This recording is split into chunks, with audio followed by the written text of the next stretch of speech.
So let us start the class with a new topic. Most probably this is the last topic of probability chapter. Random variable and probability distribution of random variable.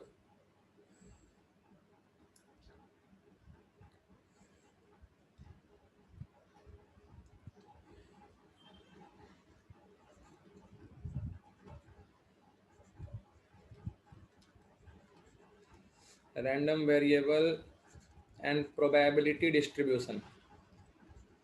C binomial distribution बताएं हम तुमको, उसी के जैसा है। Basically distribution में करते हैं हम एक ही चीज़ है।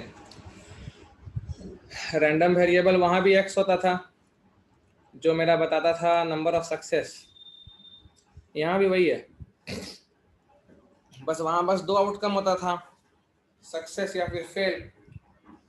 यहाँ ज़्यादा होगा। एग्जाम्पल के साथ समझते हैं हम लोग। We will do with the help of example only.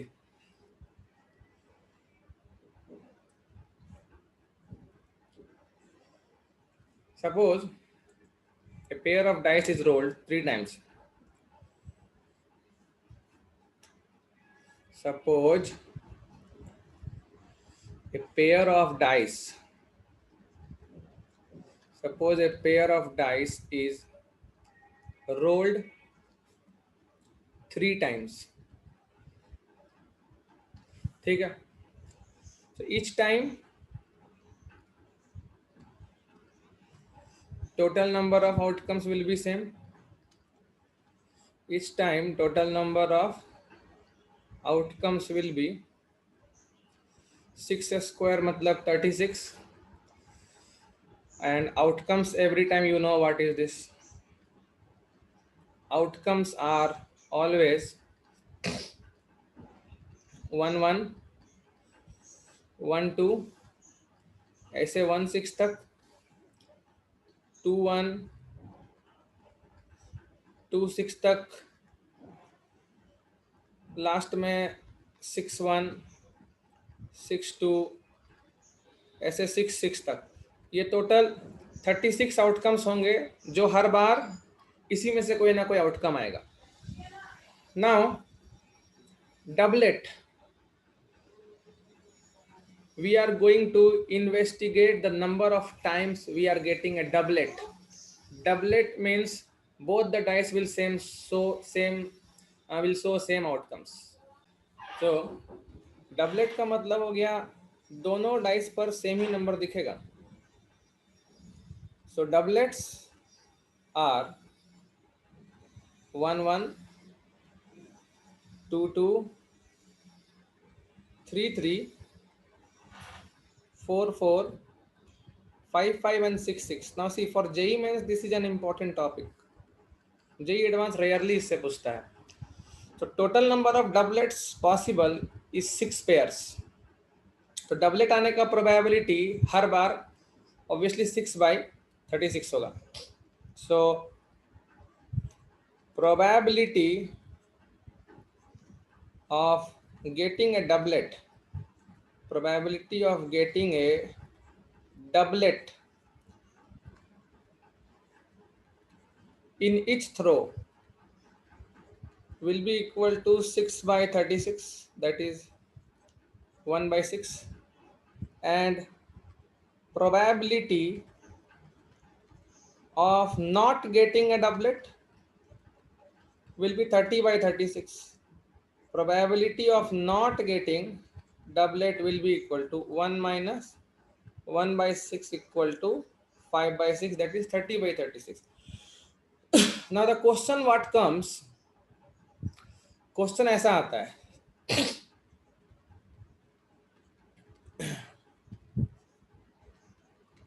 find the mean and variance, find the mean and variance of the number of doublets, find the mean and variance of the number of doublets obtained in 3 throws of a pair of dice. in 3 throws of a pair of dice, मतलब pair of dice को 3 बार throw किया है तो उसमें number of doublet आने का variance और mean क्या ये निकालना है. So now see, for this, first of all we have to draw the probability distribution. Probability distribution हम लोग हमेशा एक रैंडम वेरिएबल का बनाते हैं. तो यहां पर हम लोग let x be the random variable, let x be the random variable which denotes the number of, which denotes the number of doublets obtained. ठीक है, x बताएगा नंबर ऑफ डबलेट्स obtained. तो फिर x क्या क्या वैल्यू ले सकता है, please send me in message. x can be equal to what, सही है. देन x कैन बी 0, 1, 2 और 3, क्योंकि x बता रहा है नंबर ऑफ डबलेट्स ऑब्टेन्ड, या यू कैन से number of times A doublet is obtained. तो जब 3 बार पेयर ऑफ डाइस रोल किया गया है तो ऑब्वियसली हो सकता है डबलेट एक बार भी ना आया हो, या किसी एक बार आया हो, या किसी 2 बार आया हो, या तीनों बार आया हो. So we have to find the probabilities for all possible values of x. So probability that x will take value 0 का मतलब हुआ no doublet into no doublet into no doublet. किसी बार भी डबलेट नहीं आएगा, तीनों बार डबलेट का उल्टा आएगा. So this is probability 5/6, 5/6, 5/6. So this is 125/216. Similarly, what is the probability that the random variable x will take a value 1? तो 1 का मतलब एक बार डबलेट आएगा, तो वो कौन से बार डबलेट आएगा हमको नहीं पता है. 3 थ्रो में से किसी एक बार आएगा डबलेट, तो 3c1. जिस बार डबलेट आएगा उस बार प्रोबेबिलिटी 1/6, और जिस 2 बार डबलेट नहीं आएगा इसका probability 5/6. Please raise hand if this is clear. इसको तुम वैसे भी कर सकते हो, doublet no doublet no doublet plus no doublet doublet no doublet plus no doublet no doublet doublet. All possible cases you have to check. So how much? 75/216. What is the probability that random variable x will take 2 values? 2 values का मतलब 2 बार doublet आ जाएगा, because x denotes the number of doublets obtained. तो 3 में से किसी 2 बार doublet आएगा, और जिस 2 बार डबलेट आएगा उस बार प्रोबेबिलिटी 1/6 होगा, और एक बार डबलेट नहीं आया होगा. So this is how much? 15/216. क्या प्रोबेबिलिटी है कि तीनों बार डबलेट आ गया होगा? ऑब्वियसली 1/6 का cube. So this is 1/216. Now when you add the 4 probabilities you must get 1, क्योंकि इन 4 वैल्यूज के अलावा और कोई वैल्यू x नहीं ले पा रहा है.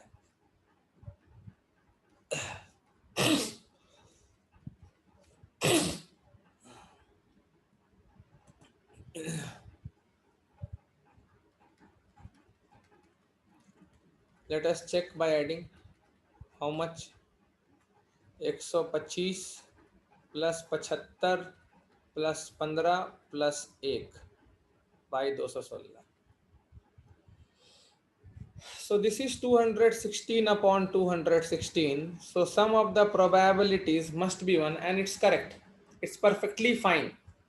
Now we got all the probabilities corresponding to each values of x. Now we are in a position to draw probability distribution of this random variable x. For that हम लोग हमेशा एक box बनाते हैं जैसे बाइनोमियल डिस्ट्रीब्यूशन में बनाते थे.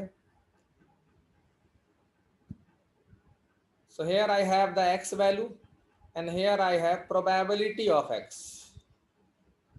Possible values for x 0, 1, 2 and 3. तो x अगर 0 लिया, 1 लिया, 2 लिया या 3 लिया तो x 0 होने का प्रोबेबिलिटी आया है मेरा 125 बाई 216. x 1 आने का प्रोबेबिलिटी 75 बाई 216. x 2 आने का प्रोबेबिलिटी 15 बाई 216 और x3 आने का probability is 1 by 216. This is called probability distribution of random variable x. This is probability distribution of random variable x. और यहाँ x क्या है? Number of doublets obtained. Random variable x. So this is probability distribution how we draw. ये सीख गए हम लोग. इसमें हम लोग रैंडम वेरिएबल पकड़ते हैं, उसका पॉसिबल वैल्यूज देखते हैं क्या क्या हो सकता है और हर पॉसिबल वैल्यू होगा x के बराबर, इसका क्या प्रोबेबिलिटी है ये निकालते हैं. Then comes our mean. How to find mean?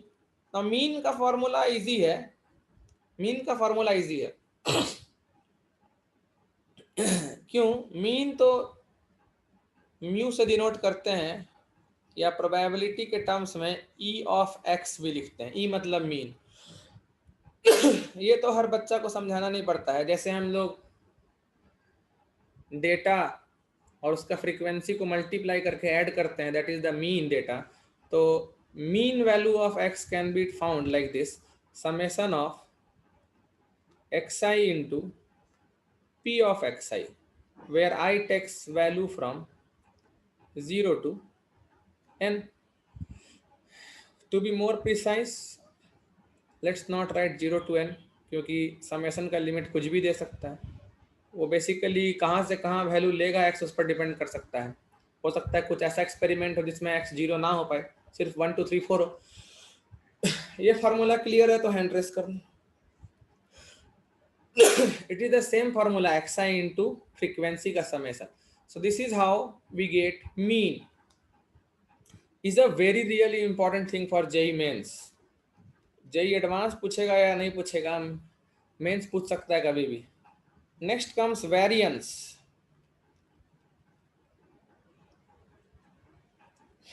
Variance को लोग VAR से भी डिनोट करता है या फिर सिग्मा स्क्वायर बोल के भी करता है. This is given by summation of xi minus mu का whole square into probability of xi. मतलब पहले मीन निकाल लो. xi मतलब हर वैल्यू हुआ x का, तो हर वैल्यू से मीन का डेविएशन निकाल लो और उसको स्क्वायर कर दो और करस्पॉन्डिंग प्रोबेबिलिटी से मल्टीप्लाई कर दो और उसको समेशन करो. You will get variance. Now this can be further simplified. Simplified form में लगाना ज़्यादा आसान है. How? This can be written as xi का square plus mu square minus 2 mu xi into probability of xi. Therefore, sigma square equal to, if we separate, I get summation xi square into p of xi, fine, plus mu square तो mean constant है वो बाहर निकल जाएगा, into summation of P X I minus 2 times mu constant है वो बाहर निकल जाएगा xi into P of xi. Now summation of probability will be 1. तो जो बीच का टर्म है this is equal to 1, sum of all the probabilities दिया हुआ है ये. So therefore sigma square is equal to summation of xi का square into P of xi plus mu square. Now see this is also mu. ये mean he है. ये mean he है. सो 2 times mu square. So this is summation of xi का square into P of xi minus mu का square. मतलब तुम समझ रहे हो, एक तरह से तुम कह सकते हो एक्स स्क्वायर का मीन वैल्यू निकाल दो, एक्स स्क्वायर का मीन वैल्यू और मीन का स्क्वायर कर दो, एक्स स्क्वायर का मीन माइनस मीन का square. This is written like this, X square का मीन वैल्यू माइनस मीन का square. This will give you variance. Please remember. Oh my God, who is this Aditya? Don't do that. So now this formula must be very much clear. Variance अगर निकालना हो तो आप x square का mean निकाल दो और उसमें मीन का स्क्वायर घटा दो।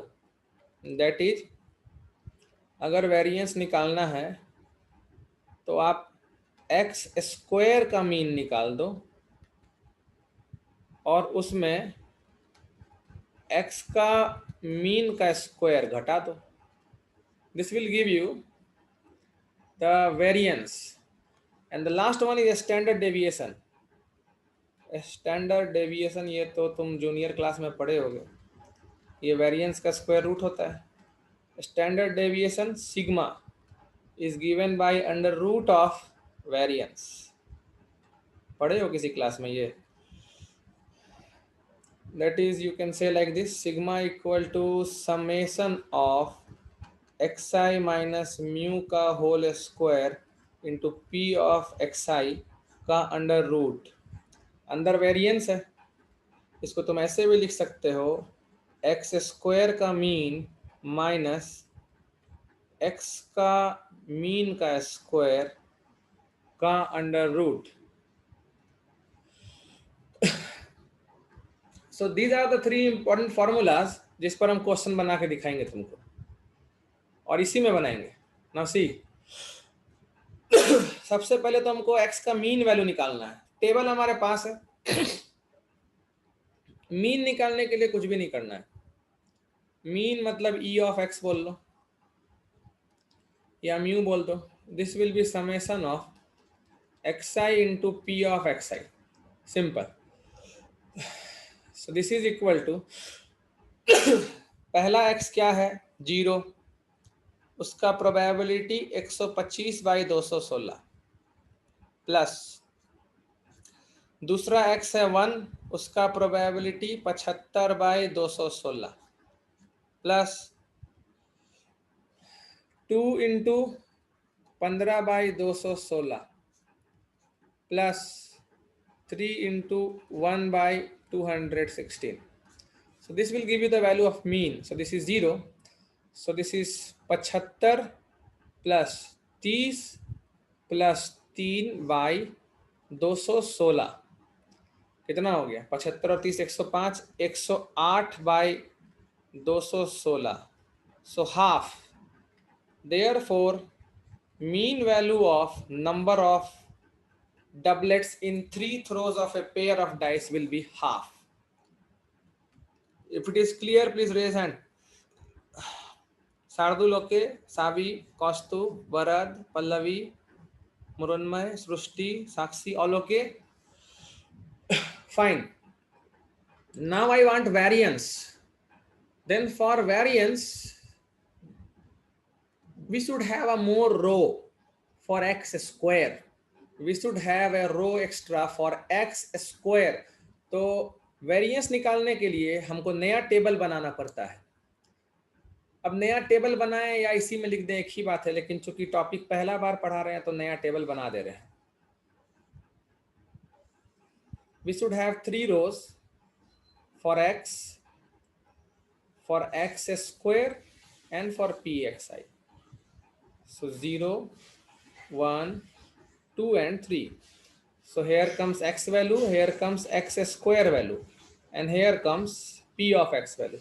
X का value 0, 1, 2 and 3, corresponding x square 0, 1, 4 and 9, corresponding probability 125 by 216, 75 by 216, 15 by 216, 1 by 216। So we have the latest table. For variance, I apply the formula sigma square is equal to mean of x square minus mean of x square. So mean we have already found half. The only thing left is mean of x square. So mean of x square you can get by this formula. मतलब x square का mean निकालना है, तो xi का square को तुम हर probability से multiply करके add करोगे. तो here is the row for x square and here is the corresponding probability. So direct लिखेंगे, 0 इंटू वाला लिखने का जरूरत नहीं है, और 1 इंटू लिखेंगे तो 75/216, और 4 इंटू 15 लिखेंगे तो 60/216, और 9 इंटू 1/216 तो 9/216. How much? 75 and 60, 135. So 144/216. I think this will cancel out by 72. So this is 2/3. Therefore variance मतलब sigma square will be 2/3 minus half का square, because 2/3 is my mean of x square and half is my mean of x. So this is 2/3 minus 1/4. If I take LCM 12, so here it comes 4 into 2 8 minus 3. So this is 5/12. So 5/12 is the variance of the number of doublets obtained in 3 throws of a pair of dice. Implies a standard deviation or sigma is equal to 5/12 ka under root. So this is all about random variable, probability distribution of random variable, mean, variance and standard deviation. एक example काफी होता है सब समझाने के लिए. Steps, x मानो random variable को जिसका प्रोबेबिलिटी तुमको अलग अलग वैल्यू पर निकालना होगा, जिस पर तुमको रिसर्च करना हो कि हाँ ये वैल्यू कितना बार आ सकता है. फिर करस्पॉन्डिंग वैल्यू के लिए प्रोबेबिलिटी निकालो. बस अगर खाली मीन चाहिए तो x और px के रो से मीन आ जाएगा, लेकिन अगर वेरिएंस चाहिए तो तुमको x स्क्वायर का रो बनाना पड़ेगा और x स्क्वायर का मीन निकालोगे. फॉर्मूला में सिर्फ एक अंतर होगा, मीन का जहां फॉर्मूला में xi था वहां xi का स्क्वायर आएगा, और जब तुम x स्क्वायर का मीन निकाल लिए तो उसमें तुम मीन का स्क्वायर घटा दो, तुम्हारा वेरिएंस आ जाएगा, और वेरिएंस आ गया तो उसका अंडर रूट ले लो, you will get a standard deviation. So now it's the time for question solving, and I will share with you question. Please solve it in 2 to 3 minutes. Don't take more than that. Which question to be taken first? Let me check. So here is the question. Solve it carefully. Very easy. If x is a random variable with distribution given below, then value of k and its variance are.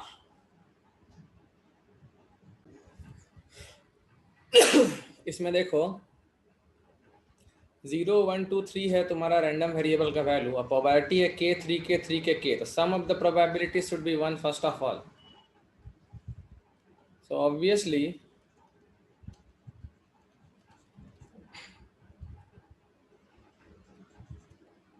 sum of the probability I from 0 to 3 should be 1. तो यहाँ से 8k equal to 1 आ रहा है, सो k is 1/8.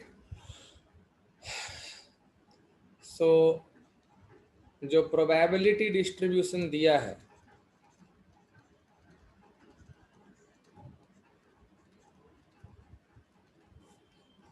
जो probability distribution दिया है, हो सकता है ना सावी, EX 1 से ज़्यादा हो सकता है, बिल्कुल. EX प्रोबेबिलिटी नहीं है, EX मीन है, mean of the values which x can take. और x 0 भी हो सकता है, x 1 भी हो सकता है, x 2 भी हो सकता है, x 3 भी हो सकता है. तो x का मीन वैल्यू 1 से ज़्यादा नहीं आ सकता है. सोचो, E of x is not probability. E of x is the मतलब सबसे ज्यादा चांस किस एक्स का है, एवरेज वैल्यू ऑफ एक्स क्या हो सकता है, वो 1 से ज्यादा आ सकता है।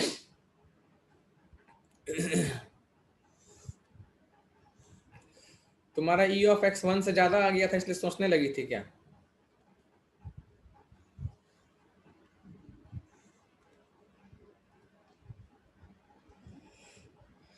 Zero, 1, 2 and 3, so x p of x 0, 1, 2, 3,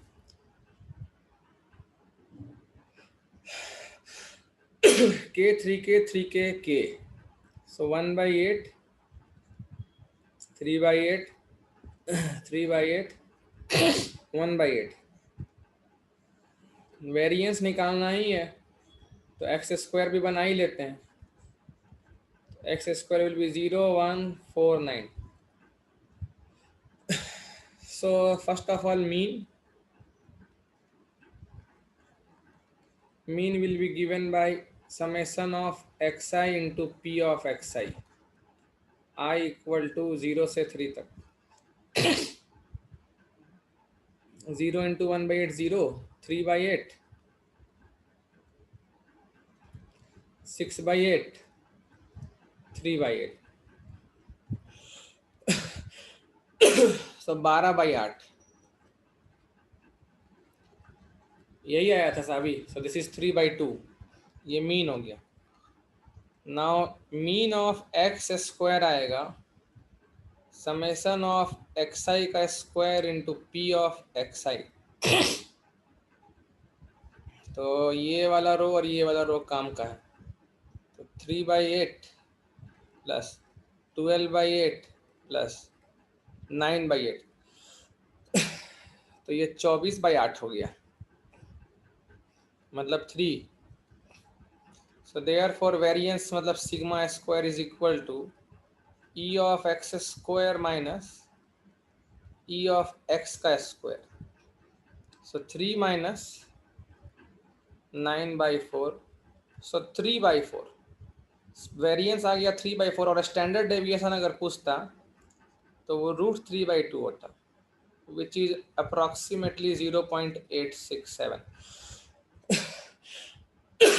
so correct answer will be D option. D option सही है। Try this one. Next question, a random variable x has probability distribution given below for the events e is a event, x is a prime number, x मतलब capital x he, f is an event that x takes values less than 4, then probability of the event e union f मतलब at least one of the two events occur का probability क्या है। The question came in AIEEE 2004, that means it's a JEE mains level question, क्योंकि AIEEE पहले JEE mains था। Please give me answer in chat within 2 minutes. So this is a easy question, सबका सही आ जाता है। So E is the event, X is a prime number. Prime number can be 2, 3, 5 and 7. 2, 3, 5 and 7 are the prime numbers which are the possible values of X. So E equal to event X equal to 2, 3, 5, 7. So probability of event E is equal to probability of X equal to 2, probability of X equal to 3, probability of X equal to 5 and probability of X equal to 7. So probability of event E will be 0.23, 0.12.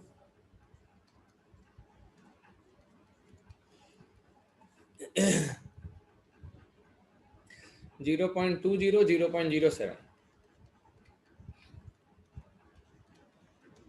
How much? जोड़ जाड़ के इधर से हो गया तुम्हारा 0.35, इधर से 0.55, 0.62। करेक्ट है तो एक बार हैंड रेस कर दो भाई। Now f is event x less than 4 है ना, x 1 2 3 वैल्यू लेगा, So probability of x taking value 1 plus probability of x taking value 2 plus probability of x taking value 3 is the probability of occurrence of event f. So probability of event f equal to 0.15, 0.23, 0.12. 0.15, 0.23, 0.12. How much? 0.5. Yes, 0.50. Now E intersection F will be x equal to 2 and 3. मतलब prime भी हो और 4 से छोटा भी हो. So probability of occurrence of both the events simultaneously is probability of x equal to 2 plus probability of x equal to 3. So this is 0.23 plus 0.12. So 0.35.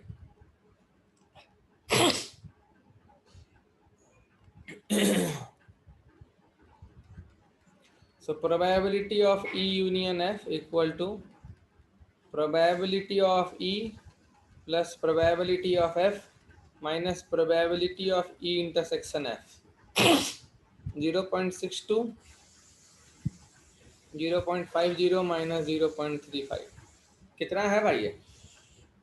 1.12 है ना. अच्छा, तो 0.77 आएगा. 0.77 is correct answer. B सही है. Now see this one. We have a passage here.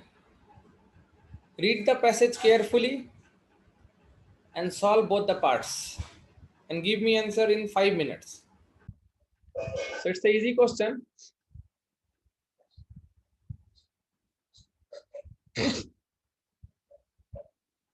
We will discuss it.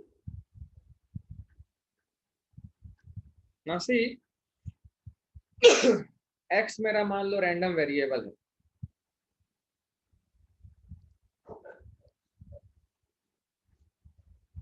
Let x be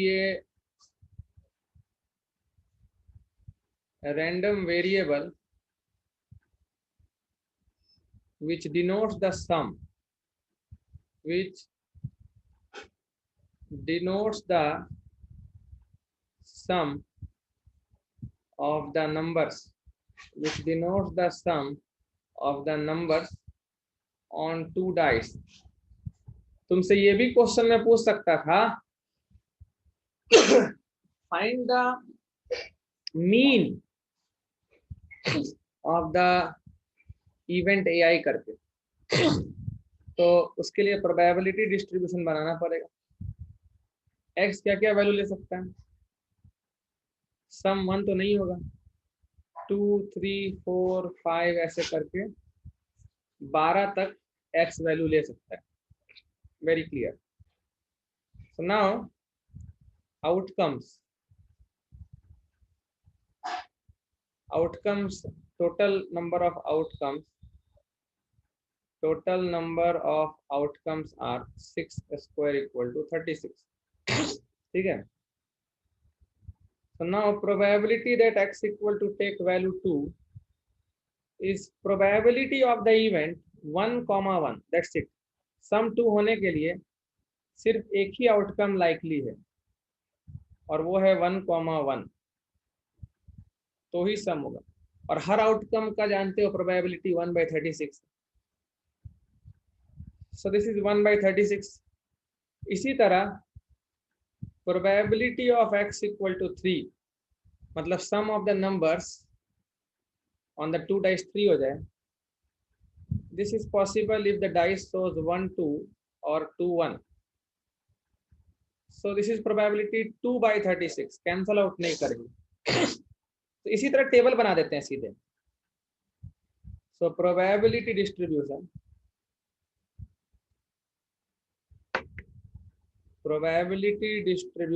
of x can be बिना probability distribution भी बना सकते हो सवाल को, लेकिन हम जान के बना के दिखा रहे हैं ताकि मीन वेरिएंस वेरिएंस अगर चक्कर रहा तो भी तुम सवाल में अटकोगे नहीं। तो थोड़ा लंबा टेबल बनेगा।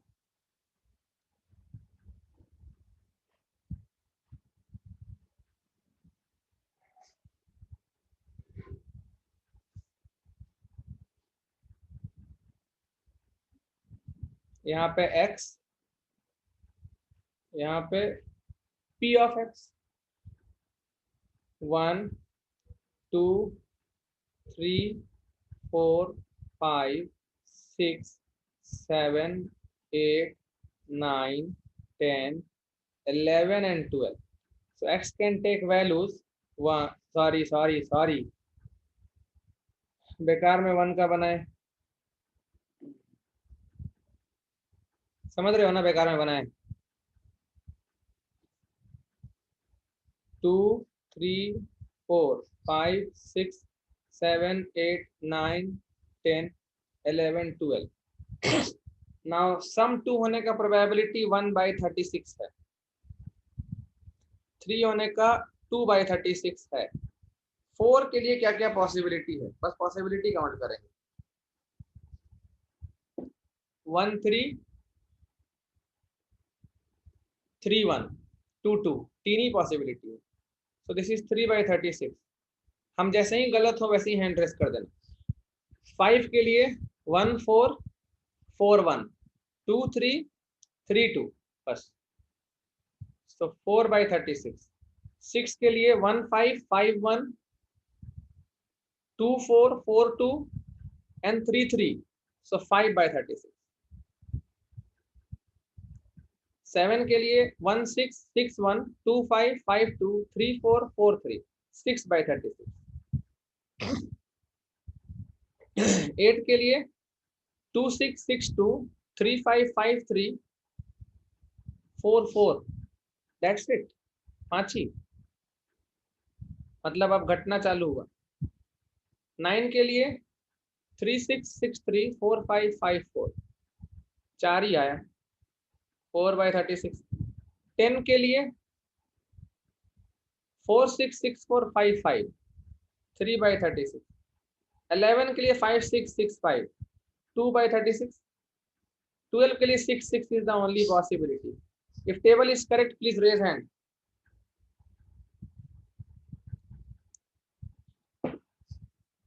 जोड़ के देख लो, 1 आ रहा है, 1 2 3 3 6 4 10 15 21 26 29 32, 32 तो 34 एक 35, इट शुड बी 36 यार, इट शुड बी 36 ना। 1 2 3 3 6 4 10 15 21 21 और 5 26 26 4 30, सही है 36। हम एडिशन गलती किए थे। सो this is the probability distribution for x। x क्या है, सम, x है सम। ना क्वेश्चन को अच्छे से समझो।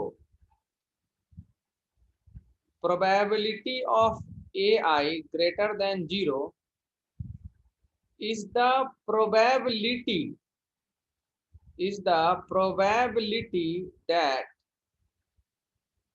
the sum is the probability that the sum का मतलब x is divisible by I, is divisible by I। तो यहां से हम ये कह सकते हैं कि अगर आपको प्रोबेबिलिटी ऑफ जो 4 इवेंट्स दिया है 3 4 5 6, प्रोबेबिलिटी ऑफ A3 का मतलब हो गया कि प्रोबेबिलिटी दैट द सम मतलब x is divisible by 3, probability that x is divisible by 3, try to understand. Probability of A3 का मतलब probability that x is divisible by 3, x is divisible by 3। तो इसमें लिख दिए, बाकी सब में नहीं लिखेंगे इतना। तो प्रोबेबिलिटी ऑफ A3 मतलब x या तो 3 वैल्यू ले ले या फिर x 6 वैल्यू ले या फिर x 9 हो या फिर x 12 हो। ये 4 सम अगर होता है तो सम 3 से डिविजिबल हो जाएगा। How much? ये रहा 3, 6, 9, 12। डायरेक्ट ऐड कर दो, डिनोमिनेटर सबका 36 है। 2, 5, 7, 7, 4, 11, 11, 1, 12, 12/36, 1/3। Savi, is it correct? Probability of A3 1/3 आ रहा है। Please tell probability of A3 1/3। Yes, fine. Now probability of A4 का मतलब जो सम है वो 4 से डिविजिबल हो, मतलब probability of x equal to 4 हो जाए, या फिर प्रोबेबिलिटी x इक्वल टू 8 हो जाए, या फिर प्रोबेबिलिटी x इक्वल टू 12 हो जाए। 4 का 3 है, 8 का 5 है, 3, 5, 8, 1, 9, 9/36। सो दिस इज 1/4। यही बगल में लिख रहे हैं ताकि टेबल दिखता रहे। उसके बाद प्रोबेबिलिटी ऑफ A5, सम 5 होने का मतलब है कि x का वैल्यू या तो 5 ही हो या फिर x का वैल्यू 10 हो। तो 5 का 4 है और 3, 7/36। और प्रोबेबिलिटी ऑफ A6 का मतलब कि x का वैल्यू सम जो है वो 6 हो या फिर सम 12 हो जाए। तो 6 वाले का 5 और एक 6/36, सो 1/6। और कंपेयर करना है तो 36 के ऊपर वाले को ही कंपेयर करो, इधर 12, इधर 9, इधर 7, इधर 6। Obviously 12 is the most likely value of x। Therefore A3 is most probable। A3 event is most probable मतलब सबसे ज्यादा चांस है कि दोनों डाइस पर सम 3 से डिविजिबल होगा। ठीक है, इन कंपैरिजन टू सम 4, 5 या 6 से डिविजिबल होगा। Next question, for which one of the following pairs I, J are events AI and AJ independent। Independent के लिए होगा probability of AI into probability of AJ equal to probability of AI intersection AJ। तो पहला 3 और 4 है, पहला 3 और 4 है। क्या क्या जरूरत पड़ेगा हम लोग को? 3, 4, 4, 6 निकाल ही लिए हैं, 4, 2, 2, 3, 2 का जरूरत पड़ेगा हम लोग को। तो पहले तो प्रोबेबिलिटी ऑफ A2 निकाल लेते हैं।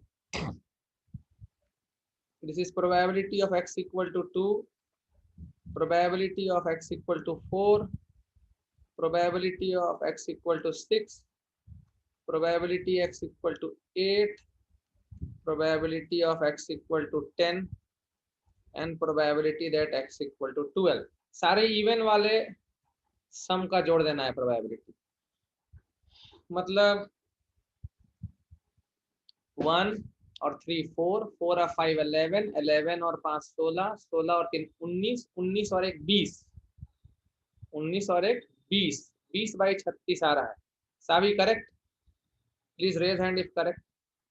20/36। Therefore probability of A2 equal to 5/9। Fine। So now 3, 4 मतलब I3 J4। तो probability of A3 intersection A4 का मतलब समझते हो? सम 3 और 4 दोनों से डिविजिबल होना चाहिए भाई। मतलब कि ऑब्वियसली सम 12 से डिविजिबल होना चाहिए, और 12 से डिविजिबल सम सिर्फ एक 12 ही है, और उसका प्रोबेबिलिटी भी 1/36 है, which is obviously not equal to probability of A3 into probability of A4। क्योंकि probability of A3 1/3 है और probability of A4 1/4 है, तो ये 1/12 हो जाएगा। जिसका जिसका ये वैल्यू भी सेम आया था वो हैंड रेस करो। एक तरफ 1/36, एक तरफ 1/12। नेक्स्ट ऑप्शन क्या है? 4 और 6, probability of occurrence of A4 and A6 together का मतलब कि 4 और 6 दोनों से डिविजिबल हो जाए। 4 और 6 का मतलब 12 से डिविजिबल हो, तो sum should be divisible by 12, again 1/36। और P of A4 into P of A6 कितना था? P ऑफ A4 तो 1/4 है, और P ऑफ A6 मेरा इधर है 1/6 है। नहीं हो पाया independent. 1/6, so this is 1/24, so not independent। Probability of A2 और A3 है।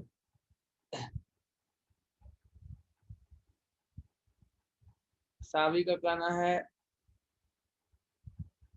प्रोबेबिलिटी ऑफ A2 हाफ आएगा।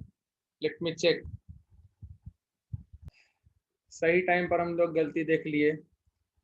यहाँ पर जो तुम्हारा 20/36 हम लिखे हैं वो 18/36 होगा, जिस कारण से ये हाफ हो जाएगा। तो अभी तक A2 का कहीं जरूरत पड़ा नहीं ना? नहीं पड़ा। अब वाले ऑप्शन में A2 का जरूरत पड़ेगा। अगर अभी करेक्शन नहीं किए होते ना तो फिर माथा दर्द करता। so, A2 इंटरसेक्शन A3 मतलब 2 और 3 दोनों से डिविजिबल, मतलब कि 6 से डिविजिबल। 6 से डिविजिबल मतलब सम 6 या 12 हो सकता है। 6 सम होने का प्रोबेबिलिटी कितना आया था? 1551, 2442, 33, 5/36, और 12 का 1/36, so 6/36, so this is 1/6, this is 1/6, और I will check again 7/36, अच्छा 8/6 आएगा। 7 कुछ मिस कर गए होंगे। 7 आता है। 6 आने का 1551, 2442, 33।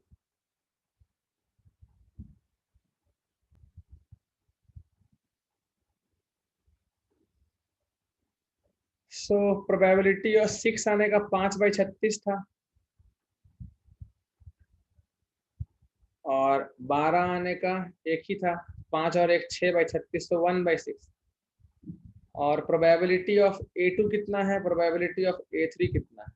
प्रोबेबिलिटी ऑफ A2 हाफ है, और प्रोबेबिलिटी ऑफ A3 1/3 है। फाइन, तो यहाँ पे आ जा रहा है ना, प्रोबेबिलिटी ऑफ A2 हाफ है और प्रोबेबिलिटी ऑफ A3 1/3 है।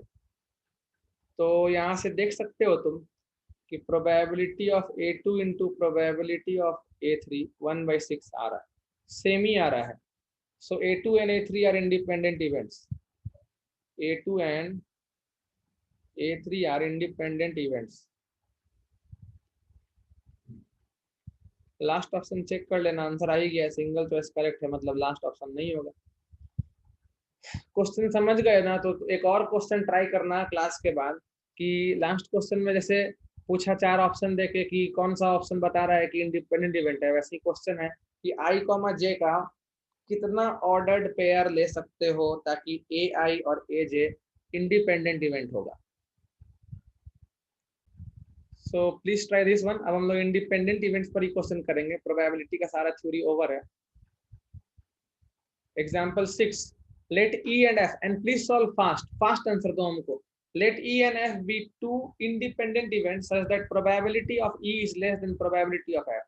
The probability that both E and F happen is 1/12, and probability that neither E nor F happens is half. Then which of the following option is are true?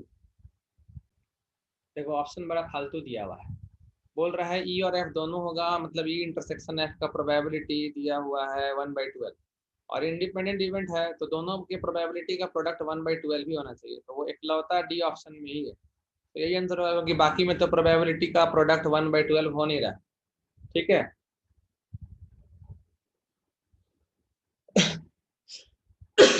So we will solve it. उल्टा भी आ सकता है, E का 1/3 और F का 1/4, लेकिन E का probability F से कम दिया है। तो E इंटरसेक्शन F दिया है 1/12.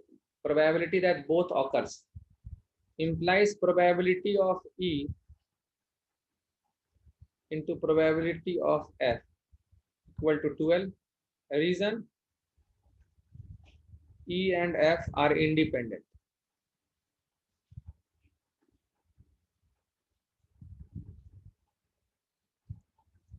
Also, probability that neither E nor F occurs. E भी नहीं होगा और F भी नहीं होगा, तो probability half. So by set theory, I told you this is 1 minus probability of E union F. This is half.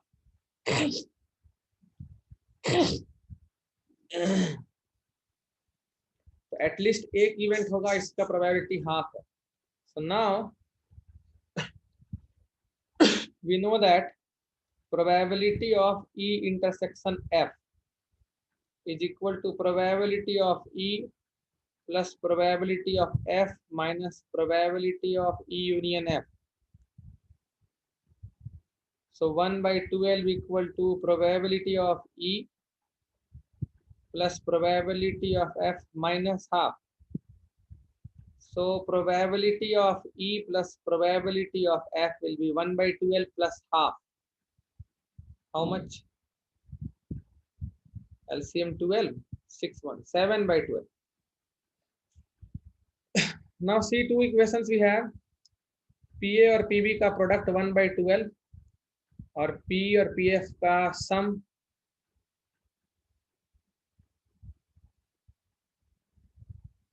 7/12. So from here you can write therefore PE and PF solve करोगे फालतू का, उससे सीधे लिख दो are roots of x square minus sum of roots plus product of roots equal to 0 implies 12x square minus 7x plus 1 equal to 0. So this is 4x minus 1 into 3x minus 1 equal to 0. So x equal to 1/4 and 1/3.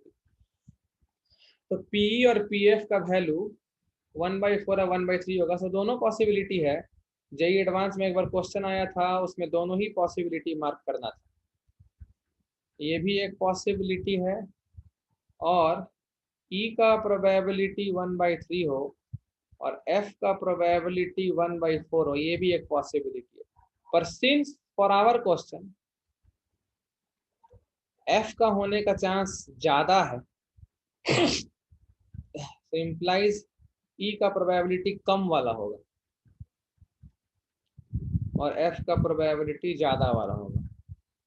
So this is the correct solution. Let's move to our another problem.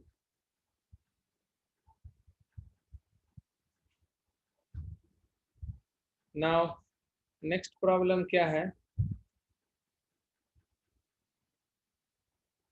Next problem try करो तुम, इसके बाद तुम दूसरा try करो, इसको बाद में करना. यस, ये जो 2011 का क्वेश्चन है, फर्स्ट यू ट्राई दिस. इस वाले क्वेश्चन से ट्राई, इसको सॉरी इस वाले क्वेश्चन को ट्राई करो. Let E and F be two independent events. The probability that exactly one of them occurs is 11/25 and probability of none of them occurring is 2/25. If PT denotes the probability of occurrence of the event T, then which of the following options each are correct? So let's solve. Easy है. Maximum of you have done it correct. But I have to give solution. Independent events are exactly one of them occurs 11/25. So exactly one of them occurs हम बताए थे A union B minus A intersection B. This is 11/25. First equation. And none of them occurs, मतलब E भी नहीं होगा और F भी नहीं होगा. This is given 2 by 25. So at least one of them occurs is 1 minus 2 by 25. That is 23 by 25. So therefore, you can get E union B, E union F equal to probability of E plus probability of F minus probability of E union F. From here you get probability of E plus probability of F. Union और intersection का सम चाहिए हम।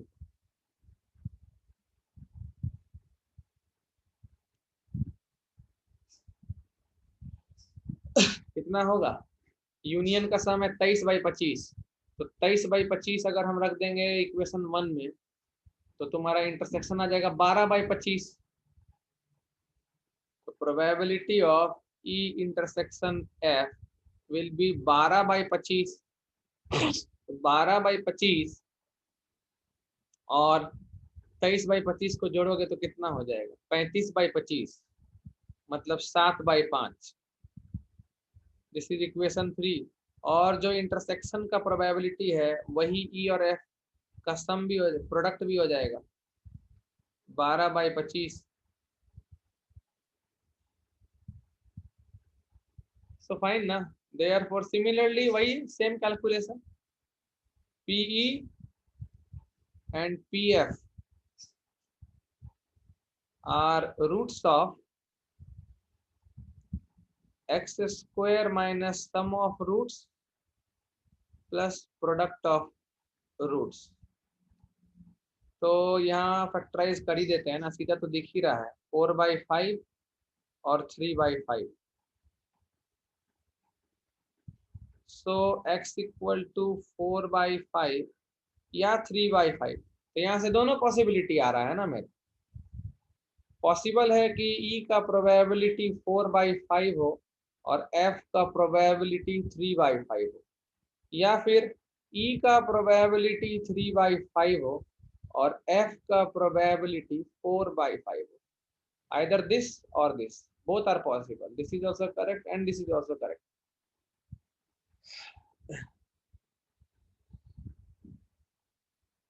ये वाला थोड़ा करके दिखाओ। Example 1 लिखा हुआ है, let A B C be 3 mutually independent events, consider 2 statements S1 and S2।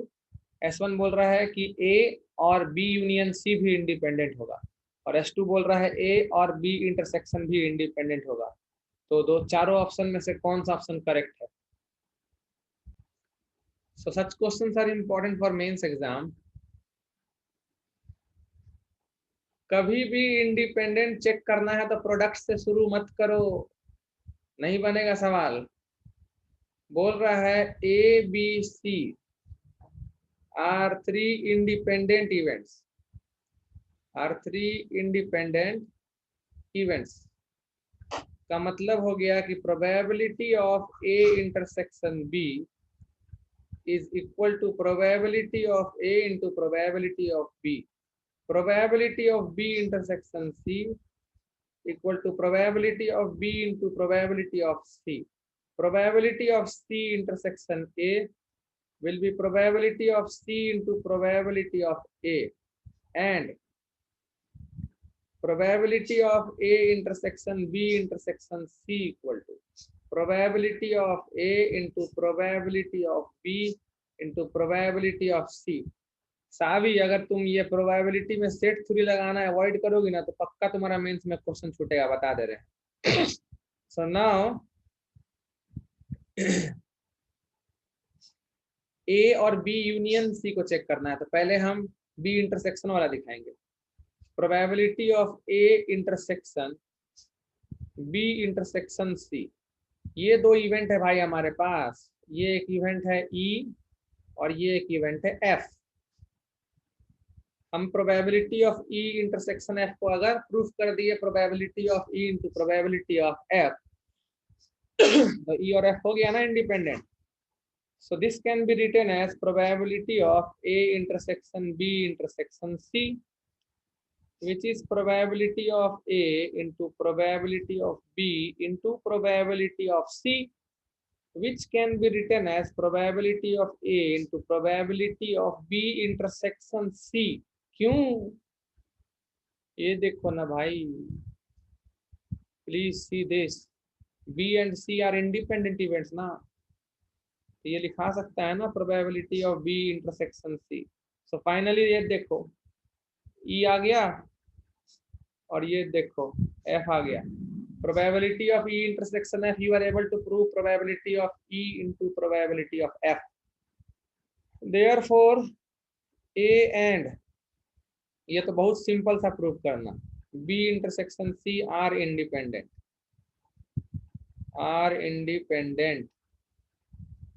events. तो S2 तो सही है. ऑल्सो A और B यूनियन C को चेक करना है ना, तो A intersection B union C, तो ये एक इवेंट E हुआ और ये एक इवेंट F हुआ. अगर हम इसको प्रूव कर दें probability of E intersection F equal to probability of E into probability of F, तो मेरा काम हो जाएगा. Now as per the set theory, this can be written as probability of A intersection B union A intersection C. Distributive law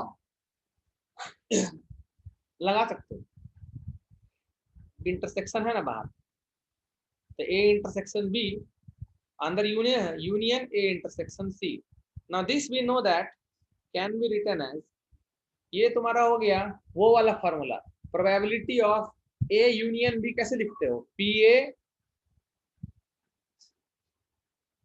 plus PB minus P of A intersection B.